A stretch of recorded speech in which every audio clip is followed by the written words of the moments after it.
ഒന്നു മാത്രം ഞാൻ പറയാം. ഞാൻ അടുക്കളയിൽ കയറിയത് ഭക്ഷണം കട്ടുതിന്നാനല്ല. പട്ടിണി കിടന്ന് മരിക്കേണ്ടി വന്നാലും അത് ഞാൻ ചെയ്യില്ലെന്ന് എന്തെന്നെങ്കിലും വിശ്വസിക്കണം. സത്യം എന്താണെന്ന് എനിക്കറിയാം. അതുകൊണ്ടാ ഞാൻ ഒന്ന് സംസാരിക്കുന്നത്.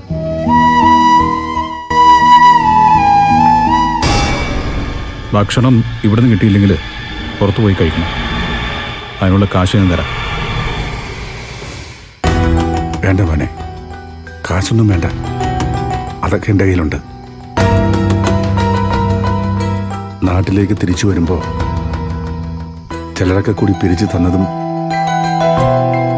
വന്ന ശേഷം ലോട്ടറി വിറ്റ് കിട്ടിയതുമായി 2 ലക്ഷം രൂപയോളം എൻ്റെ ഈ ബാഗിൽ കാണും.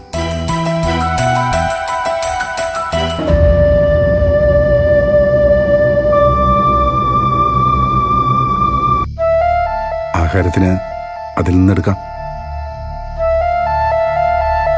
പക്ഷേ ഈ വീട് വിട്ട് ഇവിടുന്ന് ഇറങ്ങിയ പിന്നെ എനിക്കിങ്ങോട്ട് തിരിച്ചു വരാൻ കഴിഞ്ഞില്ലെങ്കിലോ എന്നാ.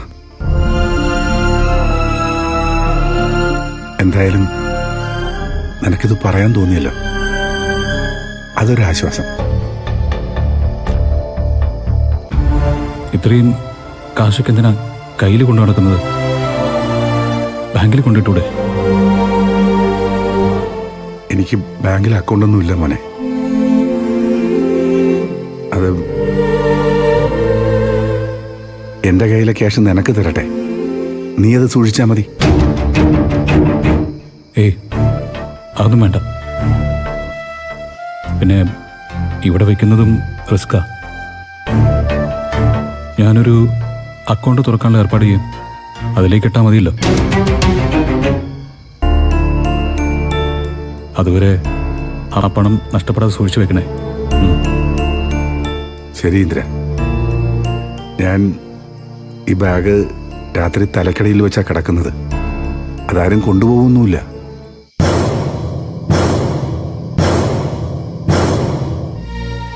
ശരി, കിടന്നോളൂ.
ആന്റി, എന്തേ രാത്രിയില്?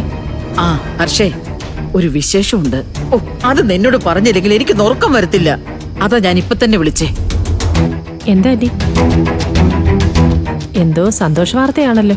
ആ അതെ ഹർഷേ, അതെ, ഇവിടെ വന്നു കയറിയ വിപത്തിനെ ഇല്ലാതാക്കാൻ നമ്മളൊരു കൊട്ടേഷൻ കൊടുക്കുന്ന കാര്യം സംസാരിച്ചിരുന്നില്ലേ?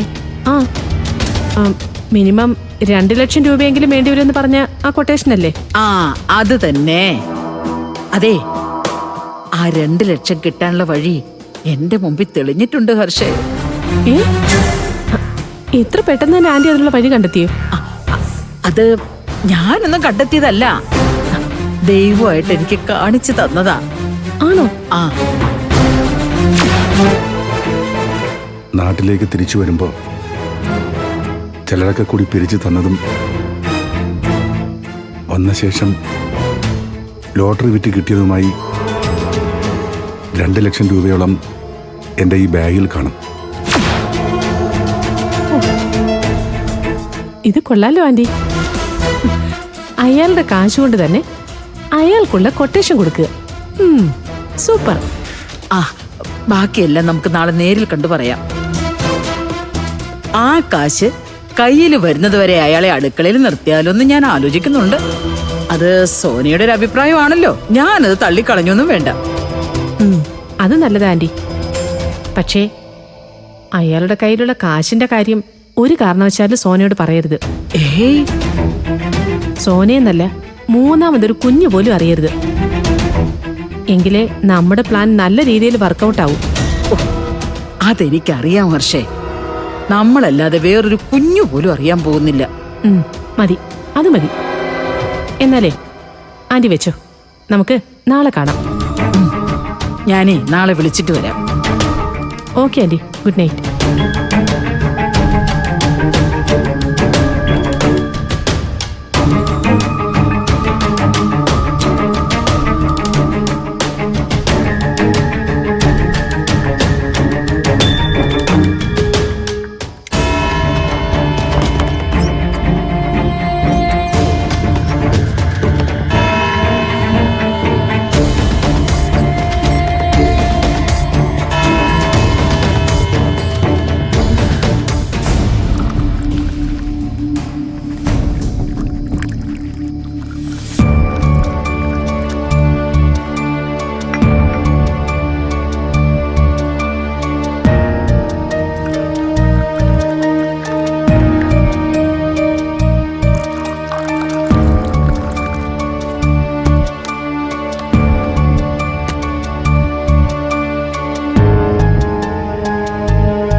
ഇതങ്ങോട്ട് പിടിച്ച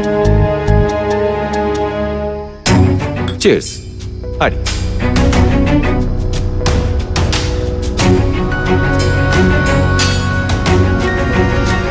മൊത്തത്തില് ഞാനൊരു പരാജയമാണോ എന്ന് തോന്നി പോവാ തരേണ്ട. എന്റെ മക്കളെ മറ്റൊരാൾ ബലമായിട്ട് എടുത്തോണ്ട് പോകുമ്പോ എനിക്കത് തടയാൻ പറ്റിയില്ലെങ്കിൽ പിന്നെ എനിക്ക് എന്താ ചേട്ടാ ഒരു വില?